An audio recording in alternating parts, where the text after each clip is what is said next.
ঠাকুরগাঁওয়ের বালিয়াডাঙ্গি সীমান্তে ভারতীয় সীমান্তরক্ষী বাহিনীর গুলিতে ১৫ বছরের জয়ন্ত কুমার সিংহ নিহত হয়। এর ঠিক এক সপ্তাহ আগে ১ সেপ্টেম্বর মৌলভীবাজারে ১৩ বছর বয়সী কিশোরী স্বর্ণা দাস বিএসএফের গুলিতে নিহত হয়।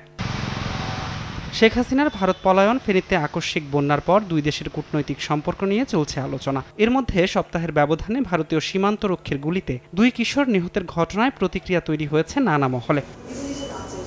পররাষ্ট্র উপদেষ্টার কাছে সোমবার সাংবাদিকদের প্রশ্ন, ঢাকা দিল্লির বর্তমান সমীকরণ কি? ভারতের সাথে যখন আপনারা বলছিলেন যে সোনালী সম্পর্ক চলছে, তখনও এক্স্যাক্টলি এই ঘটনা ঘটেছে। কাজেই এটা কোনো পরিবর্তন হয়নি। আমি তো মনে করছি এটা এক ধরনের ধারাবাহিকতা চলছে। আলাদাভাবে কিছু দেখার সুযোগ নেই। এটা অবশ্যই অগ্রহণযোগ্য একটা বিষয়। সেটা তখনও অগ্রহণযোগ্য ছিল, এখনও অগ্রহণযোগ্য।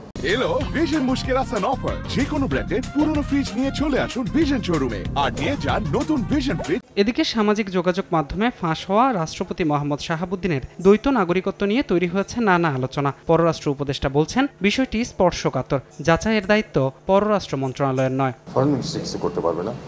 এটা রাষ্ট্রপতির বিষয়, খুবই সেন্সিটিভ। এটা যথাযথ কর্তৃপক্ষ এটা দেখুক। ফরেন মিনিস্ট্রি যদি ইনভলভ হয়, শেষ পর্যায়ে গিয়ে হবে, তখন দেখা যাবে। কিন্তু এটা নিয়ে আমি আসলে কোনো কথা বলতে চাই না। এদিকে রোহিঙ্গা ইস্যুতে বছরে ২০,০০০ করে ১০ বছরে ২ লাখ রোহিঙ্গাকে যুক্তরাষ্ট্র নিতে পারে বলে জানান পররাষ্ট্র উপদেষ্টা। এটা এক ধরনের স্টেবিলিটি, সেটা যে স্টেবিলিটি হোক। ধ্রুব ব্যানার্জি, সময় সংবাদ, ঢাকা।